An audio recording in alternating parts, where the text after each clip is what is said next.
उधार की बहू। दिखावा बहुत ही खराब बीमारी है। कहते हैं ना, जिसे दिखावे की बीमारी लग जाती है उसका कहीं कोई गुजारा नहीं है। एक दिन राधा पड़ोसी से कहती है वो क्या है ना, मेरी बहन आ रही है आज शाम को 2 घंटे के लिए। वो जो आपका सोफा है ना, काला वाला लेदर का वो जरा मैं अपने घर में रखवा सकती हूँ क्या? हाँ, पर बहन के लिए हमारे घर का सोफा क्यों?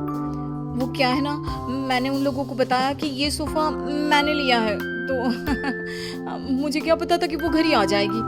प्लीज, ये मेरी इज्जत का सवाल है। अब भाई सवाल इज्जत का है तो क्या किया जा सकता है। दे देती है पड़ोसन सोफा राधा को। लेकिन सोफा देते वक्त, देखिए राधा जी, ये सोफा मैं आपको सिर्फ 2 घंटे के लिए दे रही हूँ, लेकिन इसे गंदा ना होने दे। और हाँ, बच्चे बैठे तो संभल कर, जरा सी नुकीली चीज लगी नहीं तो सोफा खत्म। अरे कैसी बात कर रही हैं, कैसी बात कर रही हैं आप? दूसरों की चीजों को कैसे संभाला जाता है अच्छे से जानती हूँ मैं। हाँ। खैर, दिखावे के लिए ही सही सोफा पहुँच जाता है राधा के घर और शाम को आ जाती है बहन। मासी मासी कैसी है आप? वाओ, कितना प्यारा सोफा है। वाओ, ये तो बिल्कुल फिल्मों जैसा है। ये बोलकर बच्चे सोफे पर कूदने लगते हैं कि राधा, अरे नहीं नहीं नहीं, सोफे पर मत कूदो ना बेटा, ना ना ना। राधा की बहन समीरा बोल पड़ती है, वाह दीदी वाह, ये सही है। मेरा बेटा थोड़ी देर खेल भी नहीं सकता क्या? अरे नहीं नहीं, वो बात क्या है ना कि सोफा थोड़ा क्या राधा, कहाँ से आया ये सोफा? क्या बात है दीदी, जीजा जी को बताए बिना सोफा खरीद लिया क्या? वो क्या है ना, मैं जा रही थी धनिया खरीदने, रास्ते में मुझे ये सोफा अच्छा लगा तो मैंने खरीद लिया। वाओ दीदी, ये तो लाखों का लग रहा है। राधा तो अब अपनी तड़ी में आ जाती है। लाख? लाख क्या अमाउंट है मेरे लिए? अरे कई बार तो मैं चौक तक रिक्शा लेती हूँ और मन कर गया तो फ्लाइट से मनाली मसूरी घूम कर आ जाती हूँ। हाँ। देखो, देख रहे हो मेरी दीदी के पास कितना पैसा है? जीजा जी कितना पैसा कमाते हैं कि लेने निकलती है 10 रुपए का धनिया और ले आती है लाख रुपए का सोफा। तभी पीछे से कुछ फटने की आवाज आती है। अरे अरे अरे, क्या हो गया बच्चा? सभी देखते हैं कि बच्चा जमीन पर गिरा होता है और उसके हाथ में सोफे का कपड़ा होता है। बच्चे ने सोफा फाड़ दिया होता है, जिसे देखते ही राधा बौखला जाती है। अरे ये क्या कर दिया? राधा को तो न जाने क्या हो जाता है, वो जोर जोर से रोने लगती है। अरे क्या हो गया? फट गया तो दूसरा ले लेना, फिर कभी मिर्ची धनिया लेने निकले तब ले लेना। क्या समीरा, कैसी है तुम्हारी दीदी? इतनी छोटी सी चीज के लिए ऐसे रो रही है जैसे खुद खरीदा सोफा नहीं, पर हम लोगों को दिखाने के लिए पड़ोसी से मांग लाई हो वो सोफा पटा हो। समीरा, क्या सच्ची? हाँ, वैसे मुझे याद आ रहा है, पड़ोसी के घर थोड़ी देर पहले ही ये सोफा उतारा जा रहा था। वैसे दीदी ये कर सकती है, उनसे यही उम्मीद है। लेकिन दीदी, ये तो मैं थी, आपकी छोटी बहन, मुझसे दिखावा करने की क्या जरूरत थी? मुझे माफ कर दे, मैं आपसे किसी का सामान लेकर नहीं आऊंगी। अरे अगली बार की छोड़ो, इस बार का क्या करेंगे? ये सोफा कैसे? जीजा जी, मैंने फैशन डिजाइनिंग का कोर्स किया है, मैं सोफा अभी ठीक कर देती हूँ। पता भी नहीं चलेगा कि ये कभी फटा भी था। बस फिर क्या था, समीरा सोफा ठीक कर देती है।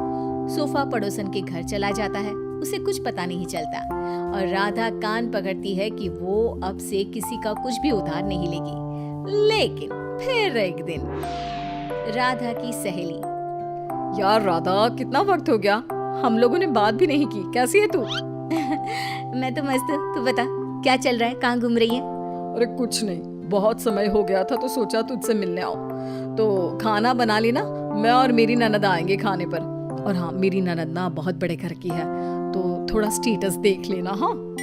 अरे कैसी बात करती, वो तो तू ना भी बोलती ना तो मेरा स्टेटस खुद बोलता। वैसे भी यार, मैं बहुत रईस हूँ। हाँ, तूने मेरे सोशल मीडिया नहीं देखे क्या?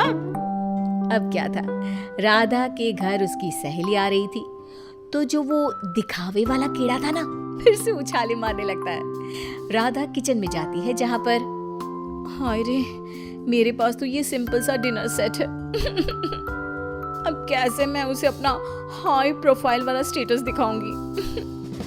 एक काम करती हूँ, वो जो नई पड़ोसन आई है उसके घर से ले आती हूँ, कम से कम इज्जत तो बनी रहेगी। राधा पड़ोसन के घर जाती है और देखती है कि सामने ही शोकेस में महंगा वाला डिनर सेट लगा होता है। वो क्या है ना, मेरे घर में कुछ ज्यादा ही लोग आ रहे हैं, तो वो नीला वाला डिनर सेट आप मुझे दे सकती हैं प्लीज? पड़ोसन नई होती है, मोहल्ले में जान पहचान बनाने के लिए बिना ज्यादा बोले वो डिनर सेट तो दे देती है, लेकिन देते वक्त आप ले जाइए, बस ये ध्यान रखिए कि ये रोम से आया है, मेरे पति लाए थे, तो लाखों का है ना? लो कर लो बात, वो तो देख कर ही लग रहा है। क्या है ना, मेरे पति भी विदेश का ही सामान घर पर लाते हैं। मेरे पास सेम टू सेम था, पर पुराना हो गया था ना, तो मैंने नौकरानी को दे दिया था। हाय रे, सच्ची? मेरा तो 10 साल हो गया, पर आज भी हाथ कांपते हैं किसी को देते। खैर, डिनर सेट लेकर राधा घर आ जाती है। मेहमानों के सामने प्लेट रखती है तो सहेली की ननद बोल पड़ती है, अरे ये डिनर सेट तो बहुत ही खास लग रहा है, कहाँ से लिया? रोम। रोम से लिया है, लाखों का है। यार सच्ची मानना पड़ेगा, तूने तो बड़ा स्टेटस मेंटेन रखा है, क्यों? तभी ये क्या, एक बार फिर किस्मत खराब, ननद के हाथ से प्लेट गिर जाती है और टूट जाती है। हे भगवान, ये क्या कर दिया? इट्स ओके, होता रहता है यार, डोंट रिएक्ट सो मच, उसे बुरा लग जाएगा ना। अरे लगे बुरा, मुझे क्या है, ये प्लेट तोड़कर खाना कौन खाता है?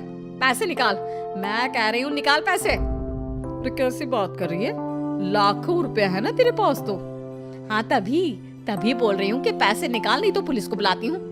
वैसे भी क्या बोल रही थी तू, बहुत पैसे वाली है ना ये, तो बोल लाख रुपए दे, फिर ही जाने दूंगी मैं इसे यहाँ से।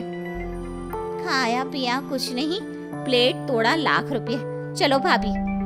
सहेली की ननद क्या करती, पर्स में से पैसे निकाल कर दे देती है और वहाँ से चली जाती है। हाय रे, अब मैं क्या बोलूंगी पड़ोसन को। तभी राधा का बेटा, माँ ये देखो, मैंने वो टूटी प्लेट कैसे फेविक्विक से जोड़ दी, लगी नहीं रहा ना कि ये कभी टूटी भी थी। राधा प्लेट देखकर खुश हो जाती है, वो बच्ची को प्यार करती है और भागकर डिनर सेट पड़ोसन को दे आती है और घर आकर नोट गिनती है। क्या सोचा था, हर कहानी के अंत में सबक ही मिलेगा।